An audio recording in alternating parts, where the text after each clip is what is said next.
예, 오늘은 그 창세기 13장 내용을 가지고 그 말씀을 나누도록 하겠습니다. 창세기 13장에서는 그 아브람과 그 롯이 그 이별하는 그러한 이야기가 나오고 있습니다. 그 표면적인 이유는 그 초목지가 모자라 가지고 그 종들끼리 서로 싸우고 이렇게 다투는 상황 속에서 아브라함이 먼저 롯에게 네가 동하면 나는 서쪽을 택하면 되고 네가 서하면 나는 동을 하겠다 이렇게 해서 헤어지는 그런 이야기들이 나오고 그 이후에 이제 하나님께서 아브라함에게 나타나셔서 그 복을 주시는 그런 이야기가 있습니다. 여기서 오늘 그 가장 먼저 알아봐야 될 것은 그 인간성의 두 가지 유형이 우리가 생각해 봐야 한다고 하는 것입니다. 인간성, 아브라함의 인간성과 그 롯의 인간성이 왜 헤어질 수밖에 없었느냐. 그 표면적인 이유는 말하자면 초목지가 모자라 가지고 그 가축들을 키우는데 어려움이 있기 때문에 재산도 늘어나고 이렇게 해서 헤어진 걸로 되어 있지만 그 속 내용은 실제 그 속 내용은 그 아브라함의 성격과 또 롯의 그 캐릭터가 서로 어울릴 수 없는 그러한 이유가 있다고 하는 것입니다. 그래서 이 인간성의 그 두 가지 유형을 알아보기 전에 우리가 그 인간의 그 말하자면 휴먼 마인드 그 구조가 그 성경에 어떻게 나와 있느냐 하는 것에 대해서 자세히 알아보도록 하겠습니다. 고린도 전서 2장 16절에 보면은 이런 말이 있습니다. 신령한 자는 모든 것을 판단하나 자기는 아무에게도 판단을 받지 아니하느니라 이렇게 되어 있습니다. 그리고 누가 주의 마음을 알아서 주를 가르치겠느냐.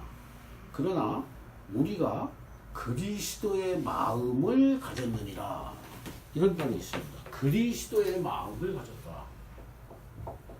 그리스도의 마음이라고 되어 있고 영어로는 이게 마인드로 되어 있습니다.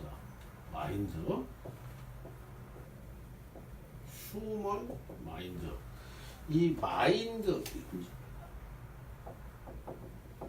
그리스도, 크라이스트. 이 마인드라고 하는 구조가 어떻게 되어 있느냐라고 하는 거. 아브라함의 마인드와 롯의 마인드, 그 마음이 어떻게 다르냐라고 하는 것이 우리가 오늘 알아봐야 될 그 핵심적인 첫 번째 주제 중에 하나라고 하는 것입니다.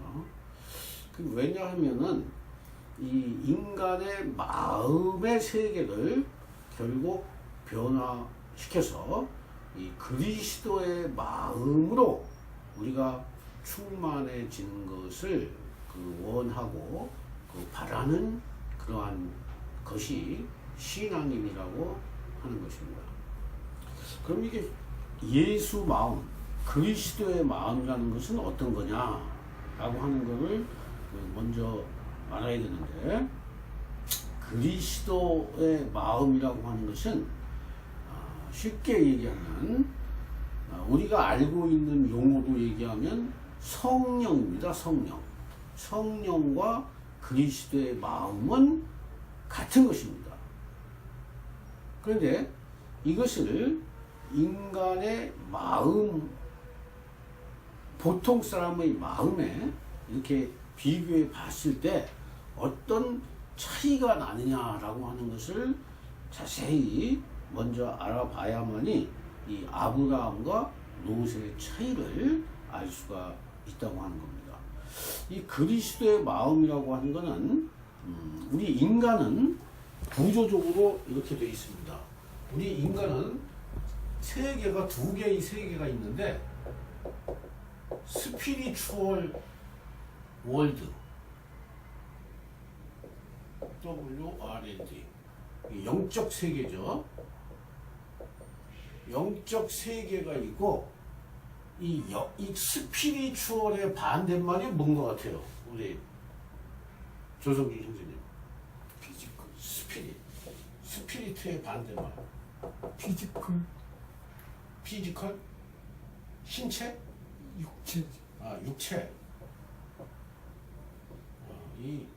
뭐 그렇게 봐도 틀릴 것 같지는 않습니다. 그래서 제가 사전을 찾아보니까 이렇게 돼 있더라고요. 머티리얼. 물질. 머티리얼 이렇게 돼 있어요. 여기서는 영적 세계고 이 반대는 물질적 세계라고 하는 겁니다. 근데 이게 인간은 이 영적 세계와 사귐을 가질 수 있는 그러한 차원이 있고, 물질적 세계와 또 사귐을 가질 수 있는 차원을 가지고 있다는 거예요. 그러니까 이 마인드인데, 이 마인드가 스피리추얼 마인드, 영적 마음이 있고, 그 다음에 물질적 마음이 있다. 또 아까 얘기한 대로 무슨 신체적 마음이 있다. 이렇게 구별해 볼 수가 있습니다.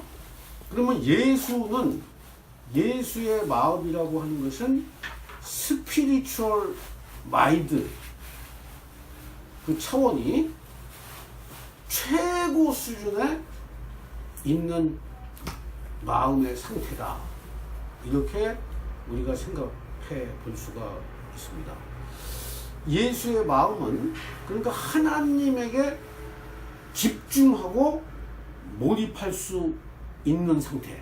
언제든지 하나님께 집중하고 몰입하는 마음의 상태라고 하는 겁니다.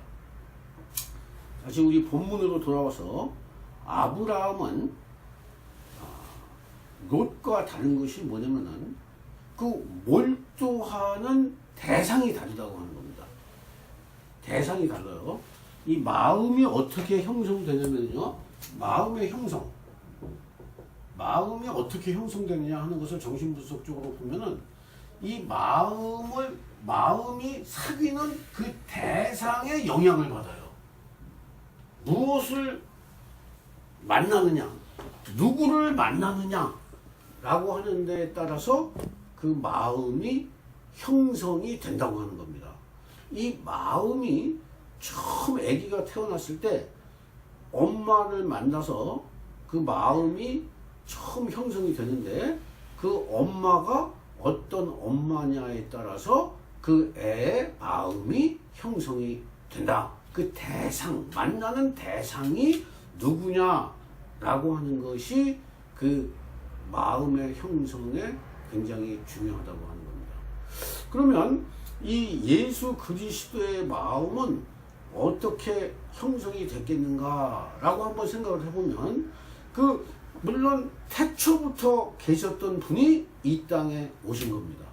그러나 인간적으로 봤을 때는 그 마리아의 엄마의 영향을 받은 그 인성의 부분이 있다는 겁니다. 인성의 부분. 그렇다면 예수님께서는 어떻게 해서 이 그리스도의 마음, 신적인 마음이 형성이 됐는가? 그것은 다른 게 아니고, 예수님은 항상 하나님을 만나고 하나님의 말씀을 집중하고 하나님의 뜻을 실천하는 그 생활 속에서 그 그리스도의 마음이 형성이 됐다는 겁니다. 지금 오늘 얘기 중요한 것은 아브라함과 롯의 얘기가 나오는데, 아브라함과 롯이 왜 헤어졌느냐 하는 것이 그 그리스도의 마음에 비교해 보면 되는 겁니다. 아브라함이라고 하는 것은 이 예수님한테 비교를 해보면, 이 롯은 사람의 인성에 해당되는 겁니다. 인성. 롯은 사람의 인성에 해당이 되는 건데 이 인성이라고 하는 것은 아까 얘기한 대로 그 스피리추얼 인성이 아니고 스피리추얼에 반대되는 내추럴 마인드라든가 또는 머티리얼 마인드라든가 또는 피지컬 마인드라든가 이런 물질적 차원의 마음을 이야기한다고 하는 겁니다. 이 롯이 상징하는 것은 그겁니다. 그럼 아브라함이 상징하는 것은 뭐냐? 아브라함이 상징하는 것은 이 내추럴 마인드에서 속사람, 즉 주님의 아까 얘기했던 주님의 마음을 상징한다는 겁니다. 그래서 이 두 개가 이 아브라함의 마음과 롯의 마음이 현재 나의 마음을 형성하고 있다는 거예요. 이 개개인의 마음이라고 생각할 수도 있지만 이 나라고 하는 개인 속에 이 롯의 마음도 있고 아브라함의 마음도 있다 이 말이에요. 그런데 이 아브라함과 롯은 분리하고 이별을 해야 한다 라고 하는 것을 오늘 창세기에서 말씀하고 있다고 하는 겁니다. 왜 그러냐 보십시오. 아브라함의 관심사는 무엇이었는가 하면은 이 초목을 선택을 할 때에 어떻게 선택을 합니까? 초목을 선택할 때 어떻게 선택을 해요? 아브라함이 먼저 선택을 하는 게 아니라 그 선택권을 롯에게 줬죠. 롯에게 줬습니다. 그럼 롯이 그것을 선택을 할 때 롯은 자기 눈에 가장 좋은 땅을 선택을 했어요. 그렇죠?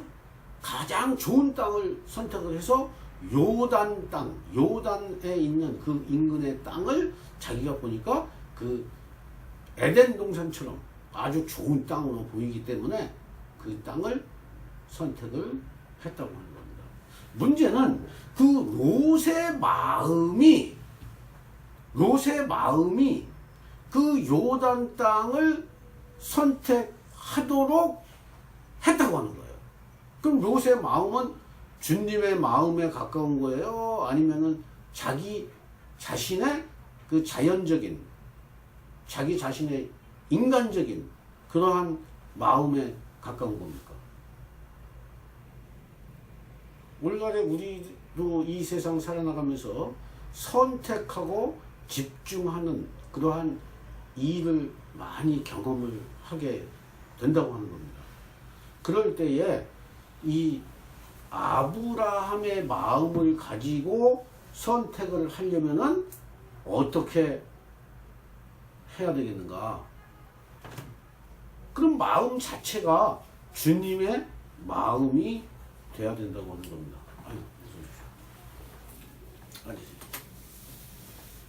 반갑습니다. 예, 다시 제가 조금 반복하겠습니다. 지금 아브라함과 롯이 있는데 아브라함은 주님의 마음을 상징한다고 제가 말씀을 드렸습니다. 그 롯은 주님의 마음이라기보다는 그 자연적인, 물질적인 그러한 마음, 즉 거듭나기 이전의 인간의 마음을 상징한다. 이렇게 말씀을 드렸습니다. 그래서 롯이 요단 들판을 선택한 이유와 기준은 자기가 좋아하는 기쁘고 행복한 그러한 대상을 선택을 한다는 거예요. 자기 마음에 드는 데를 선택을 한다 이 말이에요. 누구라도 마찬가지잖아요. 자기 마음에 드는 대상을 그러한 일을 선택을 하는 거죠. 중요한 거는 그 마음이 어떤 마음이냐라고 하는 거예요. 그 그것을 이 창세기 13장에서 이야기하려고 한다. 이렇게 말씀을 드릴 수가 있습니다. 롯이 동쪽에서 떠났다. 이런 말이 나옵니다. 롯이 동쪽에서 동쪽으로부터 떠났다.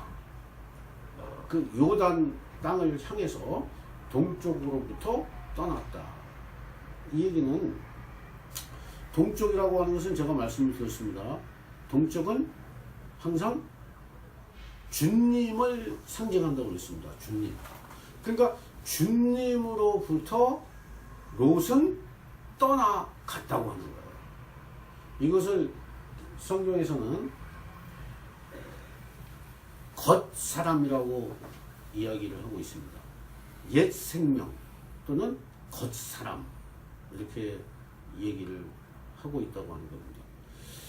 그러니까 아브람도 겉사람의 상태에 있었는데 하나님께서 부르셔서 그에게 계시하고 나타나셔서 이제 속사람으로 이렇게 성장시켜 나가는 과정을 창세기에서 지금 보여주고 있다고 하는 겁니다. 이게 속사람과 겉사람의 관계는 이렇게 됩니다.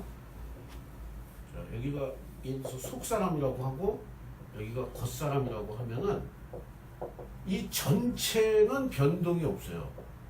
전체는 변동이 없습니다. 이 속사람이 커지면 겉사람은 작아지는 거고 속사람이 작아지면 겉사람이 커지는 거예요. 이거는 반비례 관계가 있습니다. 반비례. 이 반비례의 관계가 이 마음의 세계이기 때문에 마음이라고 하는 건 마인드라고 합니다. 이 마인드의 종류가 여러 가지가 있는 게 아니에요. 이 마인드의 질이 바뀌는 겁니다. 질이 이 스피리추얼한 차원으로 바뀌면은 그 속 사람이 성장하는 것이고 이 속 사람이 성장을 하기 위해서는 아까도 말씀드린 것처럼 영적인 존재 하나님 말씀과 접속을 하는 시간이 많아야 되는 겁니다. 접촉을 많이 해야 돼요. 왜냐하면 마음이라고 하는 것은 정신분석 이론에 의하면 대상을 누구를 만나서 누구와 함께 지내느냐에 따라서 이 마음은 형성됩니다. 이 대상관계 이론에 그렇게 나와 있어요. 이 엄마와 아이의 관계를 연구한 결과에 의하면 아이의 마음은 엄마의 절대적으로 영향을 받습니다. 이 마음의 형성이 안 돼 있는 아이였습니다. 처음에는 이 셀프가 형성이 안 돼 있어요. 이 셀프가 있고 나서 엄마와 관계를 맺는 게 아니에요. 아무것도 없는 상태에서 엄마의 마음이 여기에 침투를 해서 그때 비로소 셀프가 형성이 된다고 하는 겁니다. 이것이 대상관계 이론의 핵심 이론이에요. 이 마음이라고 하는 것은 처음부터 있었던 게 아니고 이 자기, 셀프, 나라고 하는 것은 절대로 처음부터 있었던 게 아닙니다. 아니고 그것보다 먼저 있었던 게 관계 대상이라고 하는 겁니다. 그러니까 이 속사람은 이 속사람이다 하는 말의 뜻은 영적이라는 얘기예요. 스피릿이라는 얘기입니다. 스피릿의 존재를 접속하거나 만나거나 관계하거나 사귀지 않고는 이 속사람이 절대로 생겨나지도 않고 자라지도 않는다고 하는 겁니다.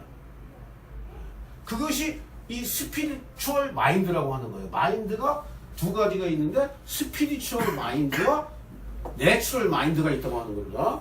그래서 이 속사람이 이미 모든 사람들이 타락을 했다고 하는 그 의미는 이 처음에 하나님을 만났던 존재가 하나님을 만나지 않고 선악과를 따먹으면서 사탄을 만났고 이 사탄이 준 속사람이 커졌기 때문에 타락이 됐다고 하면서 창세기 6장 3절에서 이제는 내 영이 인간에게서 떠나가겠다 이렇게 얘기를 했기 때문에 이 속사람은 이미 영이 없거나 이 하나님의 영이 없거나 아니면 사탄의 영이 지배하고 있거나 사탄의 영이라는 것은 세상의 영을 얘기하는 겁니다. 예, 세상의 영. 있거나 아니면 사람의 영이 여기를 점령하고 있다고 하는 겁니다. 여기가 점령하고 있어요.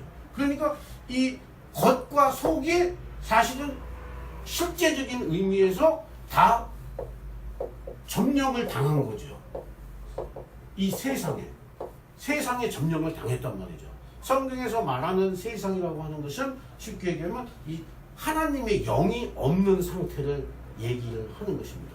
그러므로 거듭났다고 하는 것은 다시 하나님이 나에게 접속이 돼가지고 그 하나님이 나에게 말씀을 하고 나와 관계를 맺고 관계를 맺는다는 것은 인터코스라고 하는 것이 가장 좋습니다. 인터코스. 이 성행위를 의미하는 건데 스피리추얼 인터코스를 하나님과 관계를 맺고 그 관계 이후에 계속해서 교제를 한다. 교제를 하는 것은 이 말씀을 계속 묵상하고 그 말씀에 대한 이해력이 높아지고 하나님과 하나님 나라에 대한 그러한 사랑과 열정과 기쁨이 증가되는 것을 바로 속사람이 늘어난다. 이렇게 말할 수가 있습니다. 근데 그것을 지금 내가 처음 말씀드리기 전에 창세기 13장을 얘기하기 전에 말씀을 드리는 것은 이러한 과정, 이러한 속사람이 탄생하는 과정의 이야기가 바로 창세기의 아브라함의 이야기라고 하는 거예요. 아브라함이 롯과 따로 떨어져서 살자 이렇게 이야기를 한 이유, 왜 따로 떨어져서 살자고 했느냐? 표면적인 이유는 그 서로 다투고 갈등하고 종들이 싸우니까 우리가 이렇게 떨어져서 살면은 좋지 않겠느냐 이렇게 이야기한 것으로 나오지만 그 이야기의 속뜻은 겉사람과 속사람은 같이 살 수 없다고 하는 거예요. 같이 살 수가 없습니다. 사탄과 하나님이 같이 살 수가 없다고 하는 겁니다. 그러므로 여기서 말하는 교훈은, 가르침은 뭐냐면은 우리에게도 우리 안에 아브라함의 캐릭터 요소가 하나 있고 롯의 요소가 하나 있다고 하는 겁니다. 쉽게 얘기하면 자본주의 사회에서 롯이 요단 땅을 선택했다라고 하는 이야기는 무슨 얘기냐면 오늘날로 말하면 돈벌이 잘 되는 곳으로 자기가 선택을 했다는 얘기예요.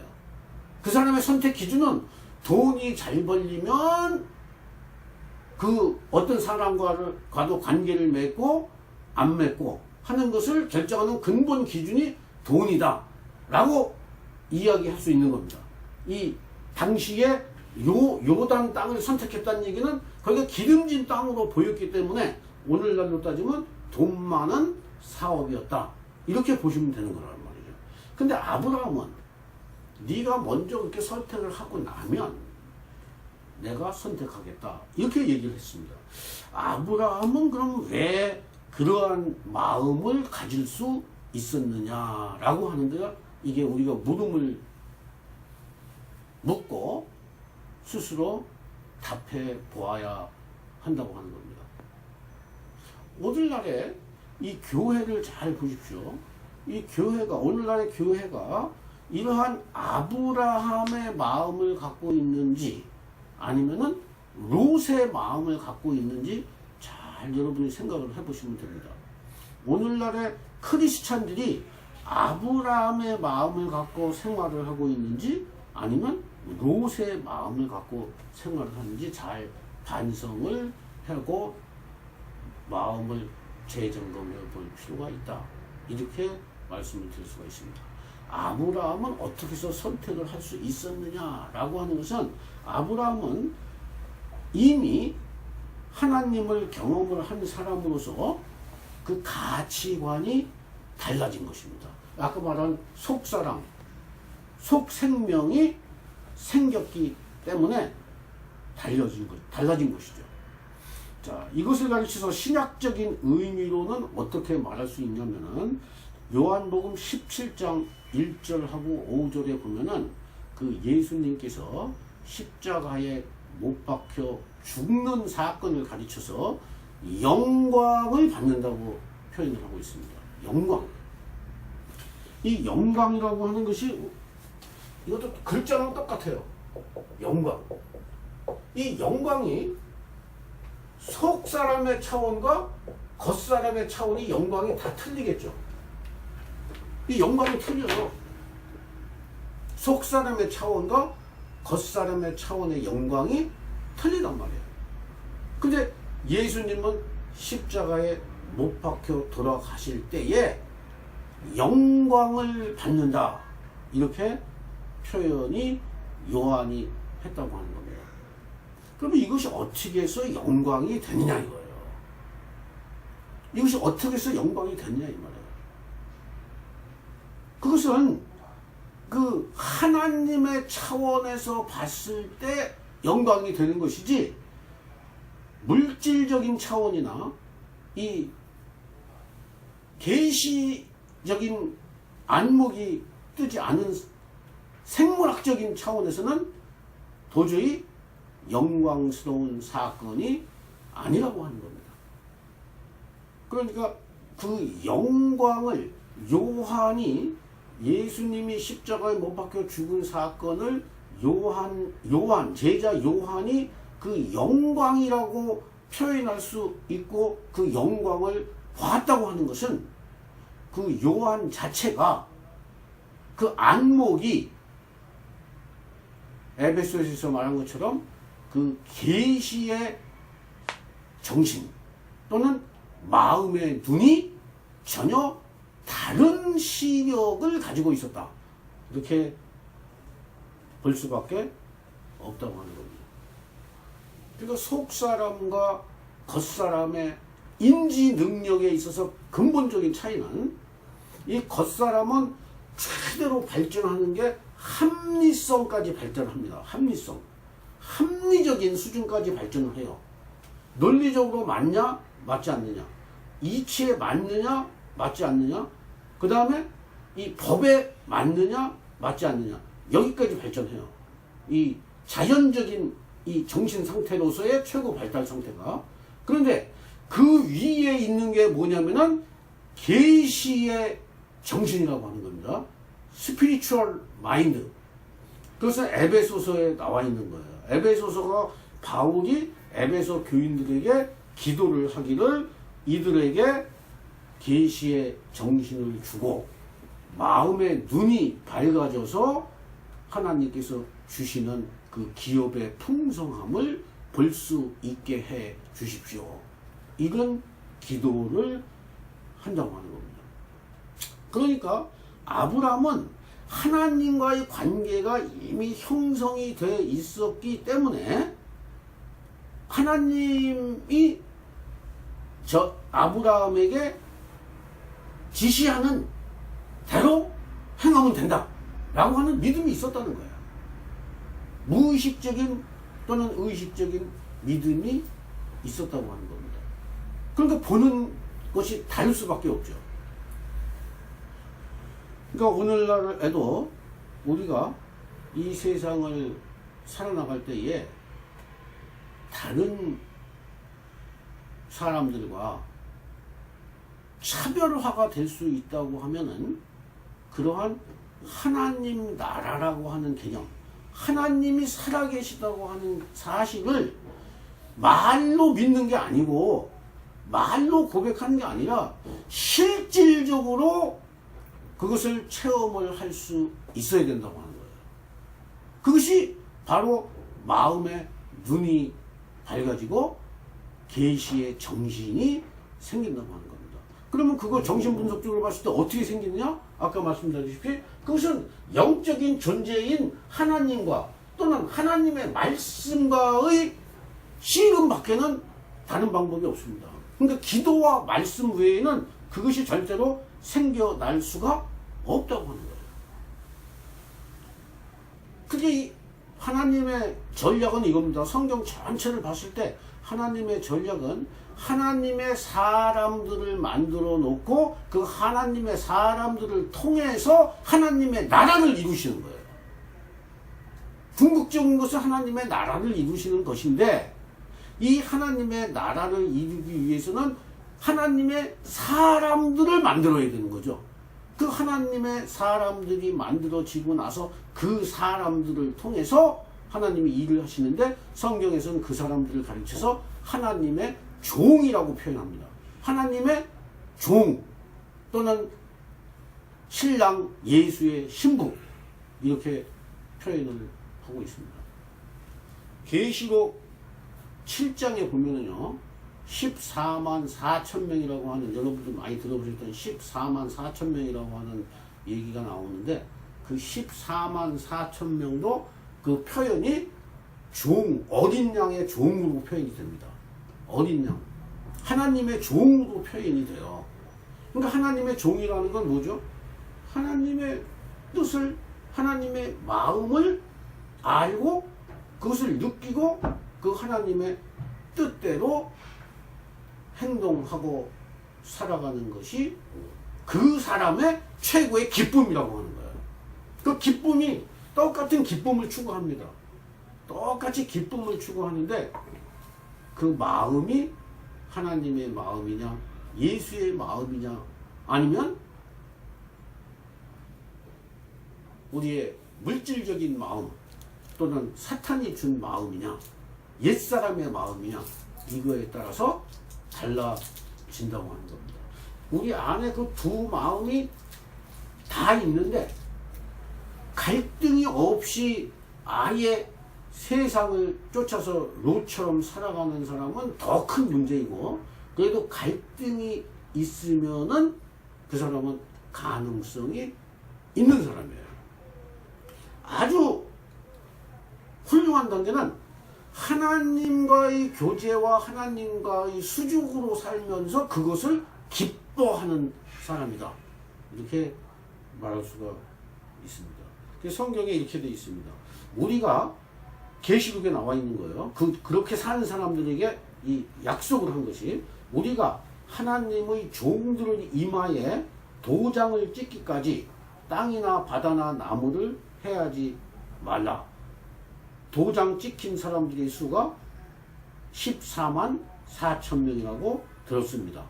어린 양이 그들의 목자가 되셔서 생명수 샘으로 그들을 인도하시고 이렇게 약속이 되어 있다고 하는 겁니다.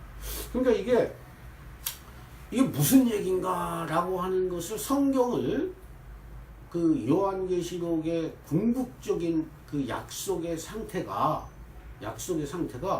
자기 마음 속에서 먼저 이루어지고 성취되어지지 않고 믿어지지 않으면은요 하나님의 나라의 일을 아무리 하려고 해도 할 수가 없고 결국 좌절이 된다고 합니다. 내 마음이 먼저 천국을 이루어야 돼요. 내 마음이 천국이 이루어지는 것은 정신분석에서는 딱 두 가지밖에 없는데 그 대상, 그 천국의 주인과 직접 교제를 하는 수밖에 없어요. 그게 우리가 하는 기도와 말씀이라고 하는 겁니다. 그걸 접촉하지 않고서는 절대로 될 수가 없고 그 기도와 말씀이라고 하는 것을 더 구체적으로 얘기하면 십자가의 사건입니다. 그 십자가의 사건에 내가 들어가야 되는데 그 십자가의 사건에 들어간다고 하는 것은 롯과 이별하는 거하고 십자가에서 나의 죄를 이 세상에 대한 미련을 끊어버리는 것과 같은 의미라고 하는 거예요. 롯과 이별했잖아요. 아브라함이 롯과 헤어졌어요. 롯과 헤어졌다고. 그거하고 내가 이 세상과 이별하는 것이 십자가 사건에서 이루어져야 되는데 그거하고 결국 같은 것이다라고 하는 겁니다. 근데 여기서 오해하지 말아야 될 것은 이것입니다. 우리 보통 일반 교회에서 예수 믿으면 죽어서 천당 간다. 이 말을 잘못 이해를 하거나 잘못 전해져 가지고 이 땅에서는 어떻게 살던 간에 예수를 믿는다고 입으로 시인하고 고백을 하면은 죽어서 천당에 간다. 이러한 신앙은 사실은 비성서적인 신앙이라고 하는 것을 제가 여기서 분명하게 밝혀드립니다. 이 하나님의 나라는 예수님께서 가까이 왔다. 이렇게 말씀하셨어요. 하나님 나라가 가까이 왔다. 회개하고 이 좋은 소식을 믿으라. 이렇게 얘기했단 말이에요. 그러면 그때 하나님 나라가 가까이 왔다고 하는 예수님의 말씀은 어떻게 우리가 적용을 해야 되냐면은 하나님의 나라가 지금 이 순간 나의 마음 속에서 이루어질 수 있다고 하는 거예요. 현실적으로. 마치 이 세상이 모든 바다라고 상상을 한다 그러면은 이 바다 위에 붕 떠서 살 수 있는 그 마음의 상태. 이 세상에 내 마음을 빼앗기지 않는 상태로 살아갈 수가 있다고 하는 것을 가르쳐서 예수님께서 하나님 나라가 이 땅에 가까이 왔다. 이렇게 얘기를 한 겁니다. 그러면은 이 하나님 나라가 언제 완성이 되느냐라고 하는 것을 성경에서는 재림이라고 이야기를 하는데, 그것도 이 재림이라고 하는 것이 지금 잘 이해 못하고 있는 게 하나 있습니다. 이것만 하고 제가 오늘 끝나겠습니다. 이 재림을 갖다가 어떻게 생각을 하냐면, 이 우주적 하나님 나라, 이거와 지나치게 연결을 시킨다고 하는 겁니다. 이 우주적 하나님 나라는 객관적으로 이 지구 전체 또는 우주 전체가 완전한 평화의 상태, 갈등이 없고 눈물이 없고 배고픔이 없고 싸움이 없는, 전쟁이 없는 완전 평화의 상태가 이루어지는 것을 가르쳐서 재림이라고 하는데, 왜 여태까지 그것이 이루어지지 않느냐라고 사람들이 믿고 있다는 겁니다. 그러면서도 언젠가는 이루어진다. 이렇게 믿고 있다는 거예요. 그거에 대해서 우리가 요한계시록 공부할 때 말씀을 더 자세히 하겠지만, 이것을 차원이 두 가지가 있어요. 개별적 차원과 전체적 차원이 있습니다. 이 개별적 차원에서 이루어지는 것과 전체적 차원에서 이루어지는 것이 어떻게 연결되느냐 하는 것을 성경 해석학이나 정신분석적으로 풀어내야 되는 과제란 말이죠. 저것이. 분명히 요한계시록에서는 뭐라고 됐냐면은 말씀을 주고 예수 그리스도한테 주고 또 예수 그리스도를 통해서 요한한테 주면서 속히 일어날 일이라고 그랬거든요. 곧 일어난다. 근데 그 곧 일어난다고 하는 것이 어떻게 해석이 돼야만이 성경이 거짓말이 아닌 것으로 되느냐 이 말이에요. 그것이 굉장히 중요한 거예요. 근데 이것을 지금 오늘 얘기하기에는 너무 시간이 없기 때문에 이것을 과제로 제가 남겨둡니다. 지금 기독교인들의 믿고 있는 믿음 중에 가장 큰 모순이 뭐냐면은 이 재림이라고 하는 것이 왜 시간이 오래 됐는데도 2000년, 30년이 됐는데도 일어나지 않느냐. 그러면서도 계속 이것을 기다리고 있단 말이에요. 근데 그것은 이 성경에 대한 오해 내지는 해석에 문제가 있다고 하는 것을 생각하지 못하고 있어요. 분명히 곧 온다고 했는데 이 곧이라는 게 어떤 의미인가 라고 하는 것을 이 정신분석적으로나 성서 해석학적으로 바르게 해석을 해야지만이 기독교인들이 모순에서 해방이 된다고 하는 겁니다. 이 환상을 믿고 있는 것이 된다 그러면 이거 종교가 있을 필요가 없는 거죠. 절대로 종교가 있으면 안 됩니다. 비현실적인 만들어낸 인간이 만들어낸 환상이라고 그러면 또 정신질환자가 꾼 꿈이라고 그러면은 그것은 믿을 수가 없는 것이죠. 그래서 요것은 제가 나눔 시간이나 아니면 다음 기회에 풀도록 하고 오늘 말씀의 그 결론으로 제가 내준 말로 하고 싶은 얘기는 이 데살로니가 전서 5장 23절에 이런 말이 있습니다. 평강의 하나님이 친히 너희로 온전히 거룩하게 하시고 또 너희 온 영과 혼과 몸이 우리 주 예수 그리스도 강림하실 때에 흠 없게 보존되기를 원하노라. 여기서 이 예수 믿는 사람들이 반드시 꼭 아주 구체적으로 확실하게 알고 있어야 되는 게 이 영이 뭐고 혼이 뭐고 몸이 뭐냐 이걸 정확하게 알고 있어야 돼요. 지금 제가 우리 김성명 우리 원장님께서 보내준 동영상을 보니까 그분도 명확하게 설명을 하지 않고 있어요. 제가 보기에는. 그리고 또 여기 히브리서 4장 12절에 또 그런 말이 있어요. 어떤 검보다 하나님의 말씀은 어떤 검보다 예리하여 혼과 영과 관절과 골수를 찔러 쪼개기까지 하며 마음의 생각과 뜻을 감찰한다. 이렇게 돼 있단 말이죠. 하나님의 말씀은 영과 혼을 쪼갠다는 거예요.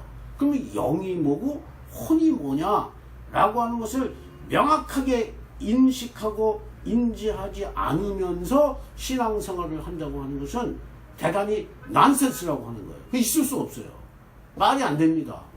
그래서 이것도 오늘 나눔 시간에 한번 우리가 깊이 있게 나누면서 이것을 점검하고 자기 자신에 적용해 보는 기회로 삼도록 하겠습니다. 이 인간은 이 마음이 공허하고 허전합니다. 인간이 마음이 결핍이 있어요. 누구라도.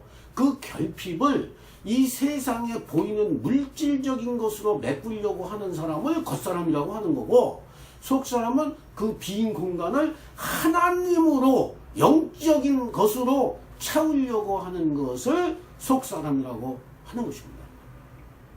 오늘 여기까지 마치겠습니다.